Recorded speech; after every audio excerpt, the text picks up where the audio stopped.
because I did my part for my country by paying taxes to my country and stuff like that. So it was a little amaze to me. So when I see he and reply to me and thing, I went ahead and wrote the president a letter telling she about his behavior in office. So she ended up replying to me, and she let me know that she do not have jurisdiction over the DPP, but are being treated unfairly. She told me she wished me the best by going about to seek justice. I mean, something like that, it's totally unacceptable. That kind of behavior coming from the DPP office and from people in authority in this country, totally unacceptable. I would like someone in the law association or someone in authority, please hear me out, because I don't figure out what the president telling me, and I don't figure out where I have to go with this. And I mean, for poor people to have to find money to seek justice in this country is totally unacceptable. It's totally wrong and unacceptable. People in public office and things doing things like this. And you see, whilst along the way, everyone I went to and wrote letter to, and they never replied to me. I have a WhatsApp text there. I text Gary, letting him know about the incident and what. He never replied. I was told by the investigating officer that Gary told him he had a report in his possession and he misplaced the report, so go ahead and rest on the case. How an investigation could be going on, investigating corrupt police, and you as the commissioner could intervene in that investigation? That is wrong. That is wrong to it. You have no right to interfere in an investigation. And then these are the people who lead in this nation. Where are we really going? What we really doing with this level of corruption in this nation? That is the reason why you're seeing a spike in crimes in this country. Because too much wrong being going on upstairs and it just been brushing away. So I would like someone in authority, please, to hear me out, please, and be fair and just to me. And give me some justice, because it's 7 years and more I've been begging for this. Monday, go on there with the incident, the shooting incident in Miaro. I look at how the police respond to that, which was excellent. I love how they respond. You know? And I kind of way amazed to see they escorted their body to a mortuary. And I was a victim of a robbery and shooting, and they never escorted me to the hospital. So it leaving me to wonder who the system really protected in this country. It leaves me to wonder, because something like that happened, man. The police response was, man, it was excellent. The way they handled the situation, it was excellent. And why it is some people don't get justice while some do not get none? This is what amazed me. So I want to go ahead and explain to the public, listening public, where I actually used to earn my money and what is snubbing. Right? Is a trade I achieved in Louisiana, USA, where I learned to do snubbing. Snubbing is walking over a gas well, a high pressure gas well, whilst it's still producing gas. It classed to be the most dangerous job in the oil field, and the third most dangerous job in the world. So it's a very high paying job. So I earned that trade in Louisiana, and I get very good at it. I get excellent at it. So the company used to send me abroad all over the world.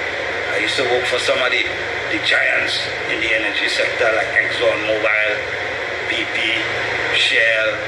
I have a gas company in the US called Apache, El Paso. Them is gas producing companies. And I used to go on high performance job. The last job I was on was in Saudi Arabia with Saudi Aramco. I was in Laredo, Texas with Shell for 2.5 years, where I used to work 28 days, and I used to come to Trinidad for 14 days, which I used to travel 2 days So actually used to just spend 12 days in Trinidad, where that caused my family life to just go a wreck because it used to be home. I actually had to be on the job. And there where I earn a lot of my money. When I mean a lot, I mean a lot, a big chunk of money I earned there because I was real good at it. Until I went to a job with Exxon Mobil, and the petroleum engineer said they pay superior energy for an A-class operator, and they bring a man from a third world country to do something what them doing not do in their country.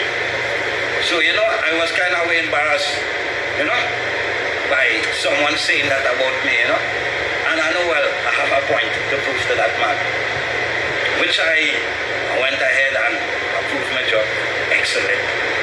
The job went excellent. I was, at a certain time in the job, I was snubbing something like 60 joint in an hour, and the well had something like close to 4,000 PSI on it.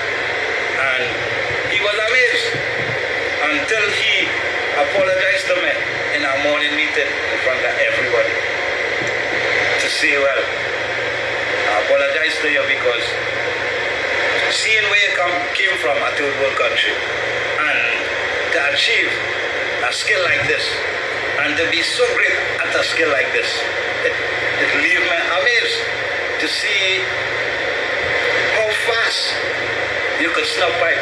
And I never saw a snubbing unit run so fast and so smooth with that kind of pressure on a well. And it bothered me to see I choose my country to pay tax to because I love Trinidad with all my heart. And to see I pay chunks and chunks of tax to this country. The last year, the last income tax I found was in 2013. I worked 36 weeks and I paid something like $175,000 in 36 weeks in tax. I was never lucky enough to get anything back in tax return. They tell me I was earning too much of money to actually get any return. One day I was sitting in a van because I used to buy fish and export. I used to supply an exporter with fish. So it had an evening I was in my van speaking to some guys in Ottawa to come and collect some redfish and stuff like that. And the mailman came with a Royal Bank letter.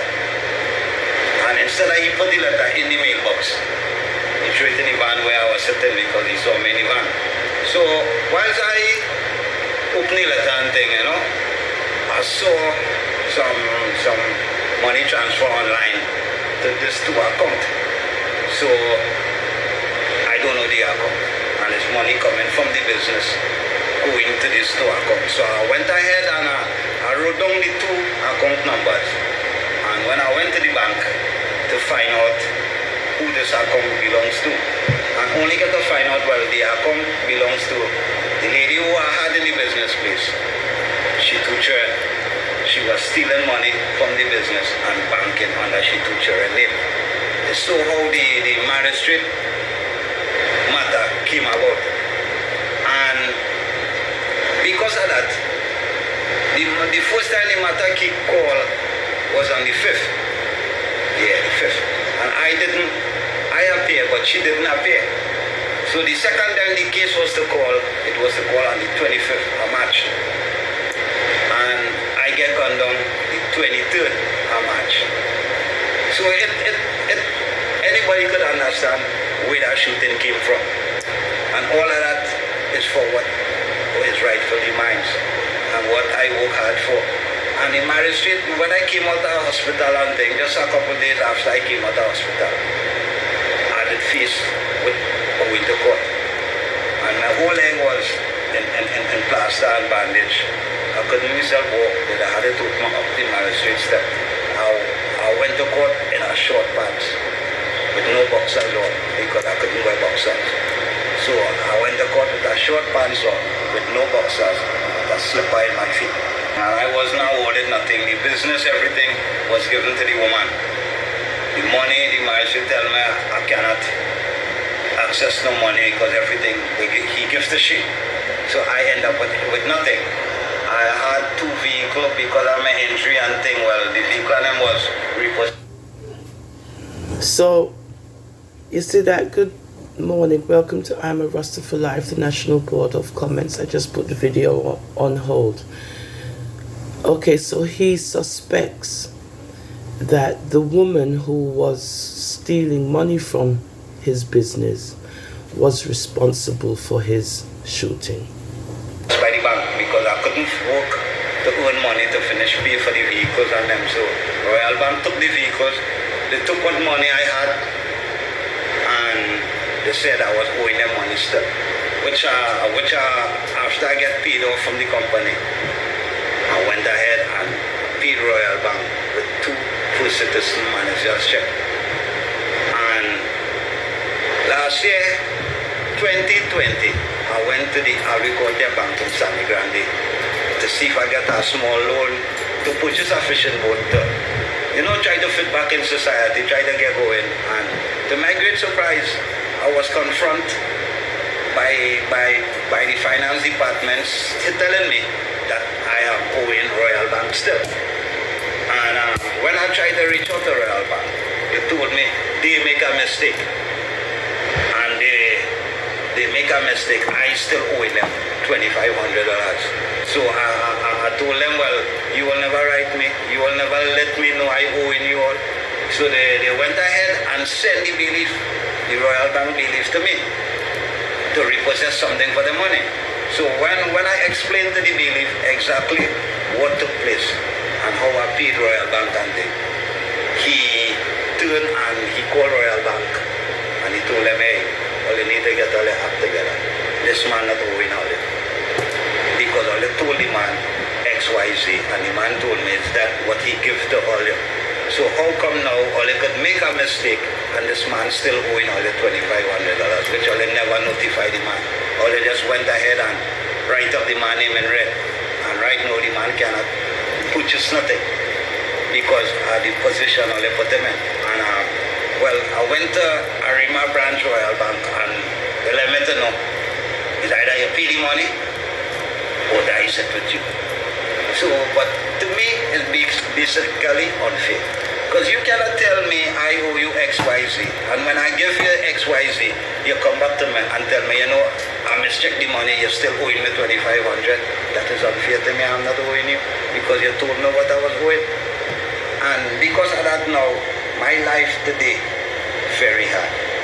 Because of the incident, my whole career in the energy sector come to complete halt.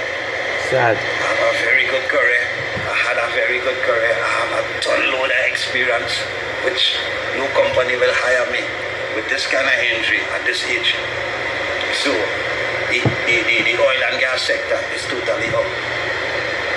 I do have a fishing boat of my own to say, well, I could go and I could fish for myself and I could take care of my family. I don't have that. All I left with is to go in the forest, cut a little piece of land, and thank the Lord that He gave me great health and strength still at this age, where I could plant a little presentable garden, so I could put something on the table. And I have a sister in America who is like my mother. She sends a little money for me to help me survive. This is the way I survive. After all of this tax I pay, social welfare, nobody want to help me. The social welfare told me they can't do nothing for me. After I pay tax in this country, this is the level of disrespect I get it from this nation. So right now, life for me, very hard. Very, very, very hard and difficult. I live today for today. The little money I'm making in the garden is just to buy a little 2 pound of this, a little 2 pound of that, and that is just to eat for today. Tomorrow, please God, we go see what Himself. This is the way I live. After a great career like that, and all what I did, this is the level of lifestyle that this system in Trinidad and Tobago have me living under. And people in authority, they don't care. They don't care. I tried many times, and guess what? Boy, you make out that titanium, go so and there. You could take real pressure, go under the bus, let the bus roll on you. system showing me. This is what the DPP is telling me, that what the magistrate do to me, and the complaint authority, and the corrupt police, and all of them, I deserve that because you ain't the answer. That is the message you're sending for me. That you, right now, is nobody. Is when you used to pay tax to it, you did worth something. Right now, you is trash. That is the message the DPP sending for me. Because